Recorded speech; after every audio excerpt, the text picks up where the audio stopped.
బహుజన వీరుడు సర్దార్ సర్వాయి పాపన్న వర్ధంతి వేడుకల్లో రాజకీయ విభేదాలు స్పష్టంగా కనిపించాయి.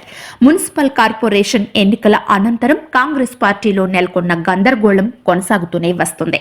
జిల్లా కేంద్రంలో జరుగుతున్న పార్టీ పరమైన కార్యక్రమాల్లోనూ, అధికారిక కార్యక్రమంలోనూ ఎమ్మెల్యే వర్గం, డీసీసీ వర్గం విడివిడిగా కార్యక్రమంలో పాల్గొంటున్నారు.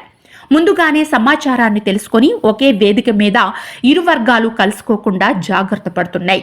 గురువారం జిల్లా కేంద్రంలోని పద్మావతి కాలనీలో అధికారికంగా జరిగిన సర్దార్ సర్వాయి పాపన్న వర్ధంతి వేడుకల్లో ముందుగా జిల్లా కలెక్టర్ ఖుష్బూ గుప్తా ఇతర కార్యక్రమంలో పాల్గొనవలసి ఉండడంతో ఉదయం 9 గంటలకే సర్వాయి పాపన్న విగ్రహం వద్దకు చేరుకొని నివాళులర్పించారు.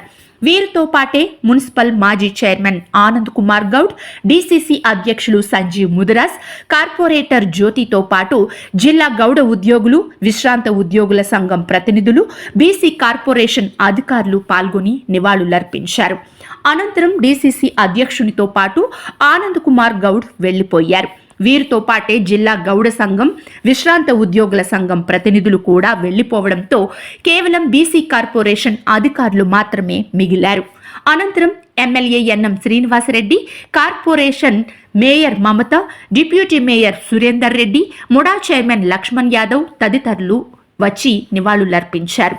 బహుజనుల ఐక్యత కోసం పోరాడిన మహావీరుని వర్ధంతి వేడుకల్లోనూ వర్గ విభేదాలతో నివాళులర్పించడం సమంజసం కాదన్న అభిప్రాయం వ్యక్తమైంది.